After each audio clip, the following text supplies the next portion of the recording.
ორდღეში სვანეთი მსოფლიო კინოინდუსტრიის წარმომადგენელთა თავშეყრის ადგილად იქცევა. მესტიის მთის და მოკლემეტრაჟიანი ფილმების საერთაშორისო ფესტივალი იწყება. უკვე მეექვსედ მესტია კინორეჟისორებს, პროდიუსერებსა და უბრალოდ კინომოყვარულებს არაერთი ქვეყნიდან უმასპინძლებს. ინტერესი საკმაოდ მაღალია, წელს საკონკურსო სექციაში მთის თემატიკაზე გადაღებული 24 ფილმი იქნება ნაჩვენები. საუკეთესო ნამუშევრებს კვალიფიციური ჟიური შეაფასებს. ტრადიციად ქცეული ფესტივალის ორგანიზატორები არაერთ სიახლეს აანონსებენ. ეს გახლავთ სვანურ კოშკში ჩაყინული ოქრო, ის ყველაფერი რაც მოიპოვებოდა სვანეთში, ამ შემთხვევაში ოქრო, ეს გახლავთ მიხეილ ხერგიანის ბოლო თოკი, რომელიც სუალტოზე გაუწყდა და მთის თემატიკა ატარებს მიხეილ ხერგიანის სახელს. სვანურ კოშკებში ჩაყინულ ოქროს მიხეილ ხერგიანის ალპინისტური თოკის ფრაგმენტს და სვანეთში მოპოვებულ ბროლს მესტიის მთის და მოკლემეტრაჟიანი ფილმების ფესტივალის გამარჯვებულები თან იმ უდიდეს ემოციებთან ერთად წაიღებენ, რომელიც ამ ფესტივალზე სტუმრობას ახლავს. სვანეთი მესტია წელს უკვე მეექვსედ საერთაშორისო კინოფესტივალს უმასპინძლებს.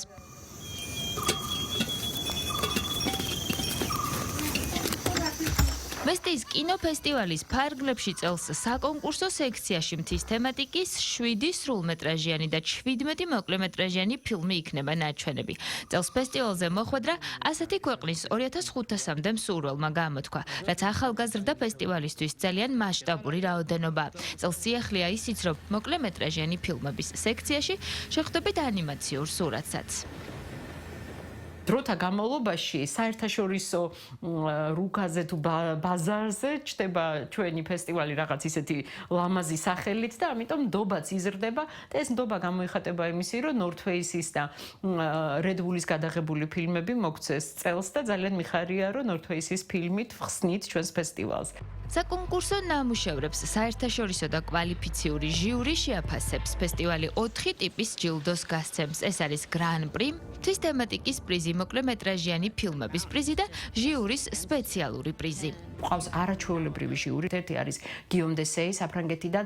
ჟიურის თავმჯდომარე იქნება სიდიკ ბარმაკი, ეს გახლავთ ავღანელი კინორეჟისორი, ოქროს გლობუსის, კანის ფესტივალის პრიზიორი. ასევე არის არაჩვეულებრივი კორეელი ოპერატორი, რომელიც ყველა სტარ რეჟისორთან მუშაობს კორეელთან, ეს არის კიმ ჰიუნგ კუ, არაჩვეულებრივი ფილმების ავტორი და მეხუთე წევრი გახლავთ ასევე ქალბატონი ელიფ დაღდევირინი, რომელიც გახლავთ ანტალიის ფესტივალის ყოფილი დირექტორი, არის ძალიან ცნობილი კინო ჟურნალისტი და მედია მენეჯერი. საკონკურსო ჩვენებების გარდა მესტიის მთის და მოკლემეტრაჟიანი ფილმების საერთაშორისო ფესტივალის ფარგლებში გაიმართება არასაკონკურსო ჩვენებები და მასტერკლასები. გვექნება არაჩვეულებრივი მასტერკლასი ოლენა ერშოვასი, ის გახლავთ წარმოშობით უკრაინელი პროდიუსერი და ეხა ძალიან რომ გვიხარია ლევან კოღუაშვილის ფილმის წარმატება ვენეციის კინოფესტივალზე, ზუსტად ოლენა ერშოვას დამსახურებაა და მე მგონი თავის მასტერკლასის შინაარს ეხლა სულ სხვანაირად შეცვლის, იმიტომ რომ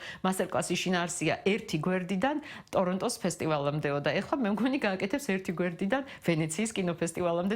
კინოინდუსტრიის ცნობილ წარმომადგენლებთან ერთად ფესტივალი უმასპინძლებს სხვადასხვა პრესტიჟული გამოცემების ჟურნალისტებსაც. ჩვენებებთან ერთად მესტიის კინოთეატრის ფოიეში გაიმართება მთის თემატიკაზე შექმნილი ფოტოგამოფენა. გადავწყვიტეთ, რომ ფილმებთან ერთად იყოს ძალიან საინტერესო ფოტოგამოფენები ფოიეში, რომლებიც საქართველოს მთებს სხვადასხვა რაკურსით დაგვანახებენ და ასეთი არის ნათელა გრიგალაშვილის ფოტოგამოფენა, მაღალმთიანი აჭარა და ასევე შალვა ალხანაიძის თუშეთი. ეს არის ორი უნიკალური ფოტოკოლექცია, რომელიც დაამშვენებს მესტიის კულტურისა და ხელოვნების ცენტრს. მესტიის მთის და მოკლემეტრაჟიანი ფილმების ფესტივალი 29 ივლისიდან 2 აგვისტოს ჩათვლით გაიმართება.